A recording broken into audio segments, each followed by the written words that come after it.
नमस्कार साथियों, आप सभी को मोहिनी एकादशी की ढेरों शुभकामनाएं। भगवान श्री हरि जी आप सबों की हर मनोकामनाएं पूरी करें।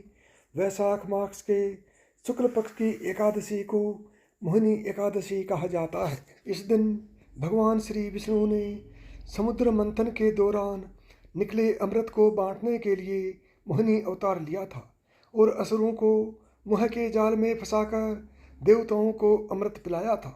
श्री हरि विष्णु का एकमात्र स्त्री अवतार है, इसलिए इसे मोहिनी एकादशी कहते हैं। इस दिन भगवान विष्णु की पूजा करने से सुख समृद्धि की वृद्धि होती है। इस व्रत को करने से निंदित कर्मों से छुटकारा मिलता है। मोहिनी एकादशी के व्रत का महत्व महर्षि वशिष्ठ ने श्री राम को और श्री कृष्ण ने धर्मराज युधिष्ठिर को सुनाया था। इस एकादशी को मोहिनी एकादशी इसलिए कहा जाता है क्योंकि इसके व्रत के करने से मनुष्य के पाप और दुख दूर होते हैं और मोह जाल से मुक्ति मिलती है। इसलिए जिसके जीवन में कोई भी दुख हो उसे यह व्रत अवश्य करना चाहिए। पुरानी कथा के अनुसार जब सीता जी के वनवास के बाद भगवान राम ने व्यथित होकर गुरु वशिष्ठ से पूछा कि हे गुरुदेव, समस्त पाप और दुखों के नाश करने वाला उपाय बताएं जिससे मेरे हृदय को शांति प्राप्त हो। गुरु वशिष्ठ कहने लगे कि राम, आपका तो नाम मात्र लेने से मनुष्य के रोग शोक समाप्त हो जाते हैं। आपने कोई पाप नहीं किया। आप मोहिनी एकादशी का व्रत करें, उससे आपको मानसिक शांति प्राप्त होगी। यह व्रत पाप मिटाने के लिए श्रेष्ठ है। गुरु वशिष्ठ ने श्री राम को मोहिनी एकादशी व्रत की कथा सुनाई।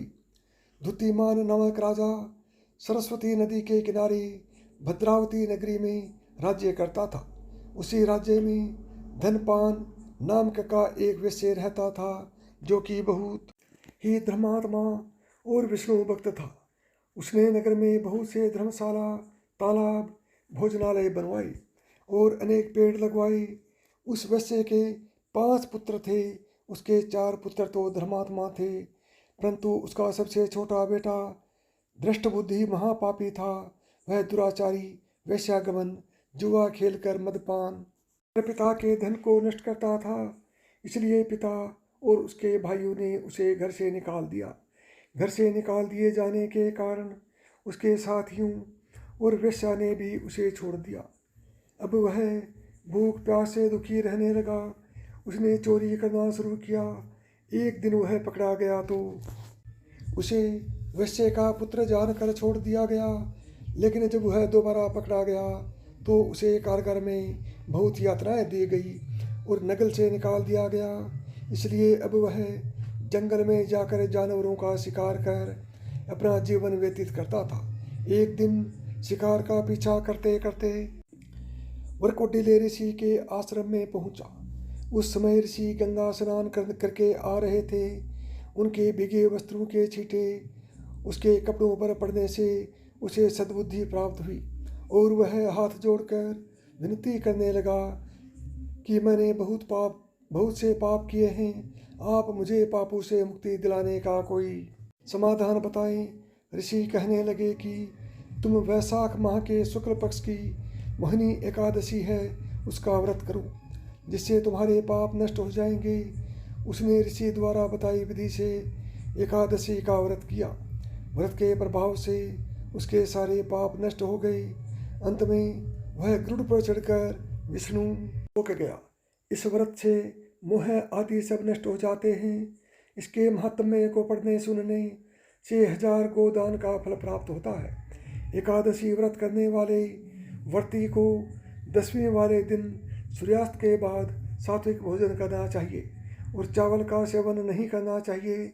एकादशी वाले दिन प्रातःकाल स्नान के पश्चात नारायण भगवान का पूजन करना चाहिए। भगवान विष्णु को धूप, दीप, नैवेद्य और तुलसी पत्र अर्पित करने चाहिए। इस दिन भगवान विष्णु को तुलसी पत्ता चढ़ाने का विशेष महत्व है। इस दिन किए गए दान पुण्य का भी विशेष महत्व है। भगवान विष्णु के मंत्रों का जाप करना चाहिए। व्रती को फलाहार ही करना चाहिए।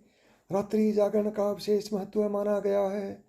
द्वादशी के दिन किसी ब्राह्मण को भोजन कराने के पश्चात व्रत का पालन करना चाहिए। प्रेम से बोलो जय श्री कृष्ण, जय श्री कृष्ण, राधे राधे।